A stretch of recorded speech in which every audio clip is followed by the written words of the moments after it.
नमस्कार दोस्तों, मैं एक सारंग चंद्रशेखर उगले आपका अपने शेयर मार्केट यूट्यूब चैनल में स्वागत करता हूँ। हम देखेंगे निफ्टी बैंक निफ्टी का एनालिसिस, निफ्टी का कल एक्सपायरी के लिए प्रेडिक्शन। आज मार्केट अगर देखोगे तो bank Nifty 0.47, bank Nifty point Sensex 0.44, bank Nifty 0.34 और फिर निफ्टी 0.31% निगेटिव क्लोजिंग दी है। स्मॉल सेक्टर ने नेग्लिजिबल नेगेटिव क्लोजिंग दी है, तो मिलकर अपने 0.30% तक नेगेटिव क्लोजिंग दी है। ग्रीन क्लोजिंग में, पॉजिटिव क्लोजिंग में फार्मा, पीएसयू बैंक और मीडिया। कल मीडिया सबसे ज्यादा हाई पॉजिटिव क्लोजिंग दिया था, सबसे ज्यादा आज भी मीडिया ने ही पॉजिटिव क्लोजिंग दिया। फार्मा कल नेगेटिव था, पॉजिटिव क्लोजिंग दिया। सबसे ज्यादा नेगेटिव क्लोजिंग रहा है वो है मेटल, उसके बाद आईटी सेक्टर और उसके बाद ऑटो सेक्टर, ये नेगेटिव क्लोजिंग रहा है। आज अगर देखोगे तो निफ्टी ने 130 पॉइंट की मूवमेंट दी है।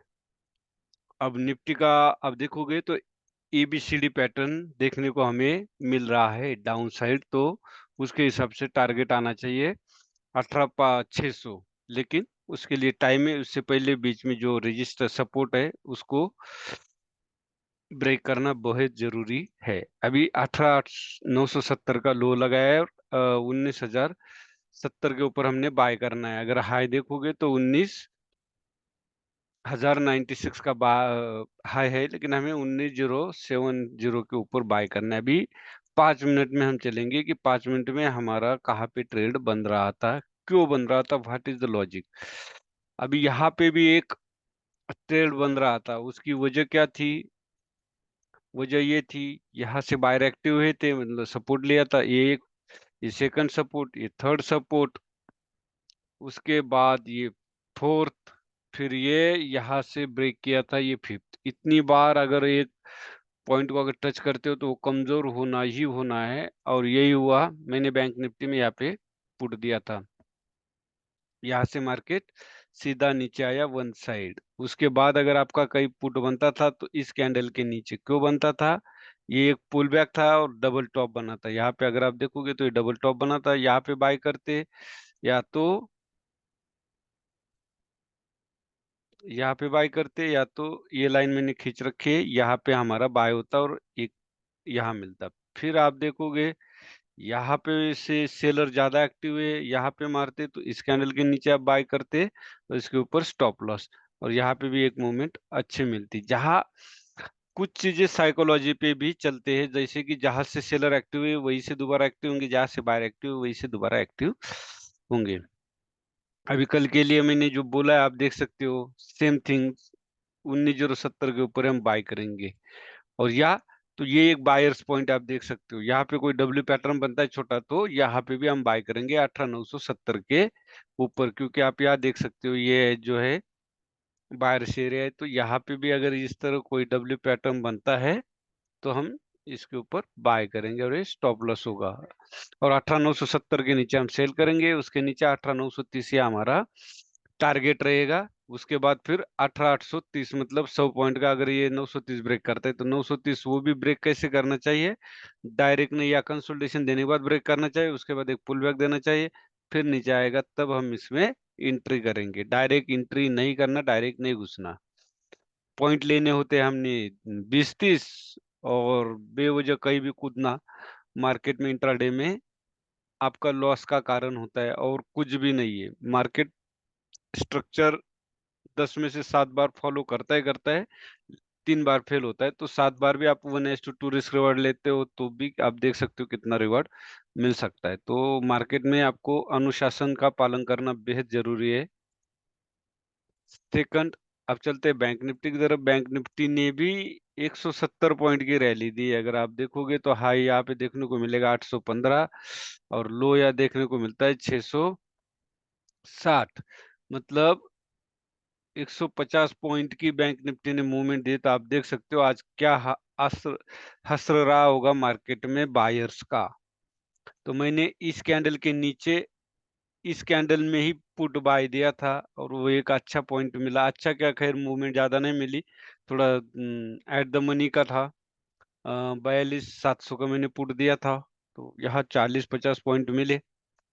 उसके बाद मैंने इस कैंडल के ऊपर मैंने कॉल दिया था। क्यों दिया था? लॉजिक,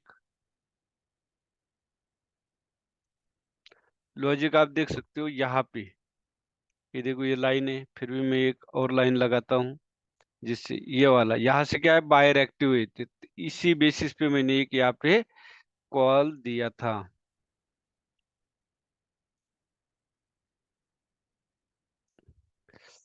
फिर मैंने, सॉरी यहाँ पे कॉल नहीं दिया था, मैंने पुट दिया था इस कैंडल पे।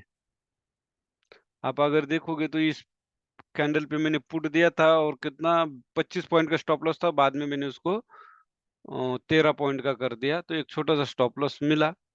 उसके बाद अगर आप देखोगे, आज पूरा रेंज बाउंड था। उसके बाद मैंने फिर एक ये ट्रेंड लाइन खींची, और इस कैंडल के ऊपर मैंने ये इस प्रीवियस जो इन्वर्टेड हैमर था, इसको ब्रेक करते मैंने इस पे कॉल दिया था, और यहाँ पे भी कम से कम 20 या 22 पॉइंट मिले, क्योंकि मैंने ऐड द मनी का, आउट ऑफ मनी का दिया था। फिर मैंने कोई ट्रेड नहीं दिया।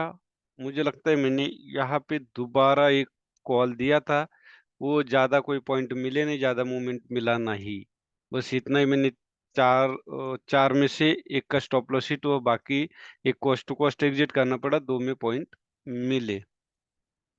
तो ये था देने का कारण। अभी यहाँ पे जो मैंने हार्मोनिक पैटर्न दिया हुआ है, ये है गार्टली गार्टली पैटर्न है। तो हमारा टारगेट कल बन सकता है 42,800, 42 मतलब 42,840, लेकिन बाय करना पड़ेगा हमें 740 के ऊपर, मतलब 100 पॉइंट का ही टारगेट हमारा बनता है।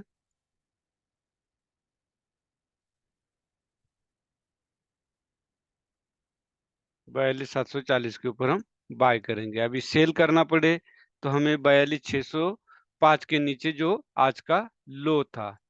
अब यहाँ देख सकते हो, कल का जो मैंने एबीसीडी पैटर्न था, करेक्ट वही से सपोर्ट लिया है। एबीसीडी पैटर्न से आप देख सकते हो डबल बॉटम, मतलब ये ट्रिपल बॉटम की तरह काम करेगा, और ये ब्रेक करता है तो हम कल डाउन साइड एंट्री करेंगे, लेकिन उससे पहले पीसीआर को भी मद्देनजर रखेंगे। और फर्स्ट टारगेट हमारा जो होगा, वो ये होगा 42,427, मतलब हमें 170 पॉइंट का ही टारगेट मिलेगा। ये था बैंक निफ्टी का एनालिसिस। अगर gap up gap down open होता है तो दी हुई रेंज ये इनवैलिड होगी, फिर कल करंट मार्केट में आपको लेवल्स दिए जाएंगे। वीडियो अच्छा लगे तो लाइक कीजिए, शेयर कीजिए और सब्सक्राइब कीजिए। धन्यवाद। जय हिंद।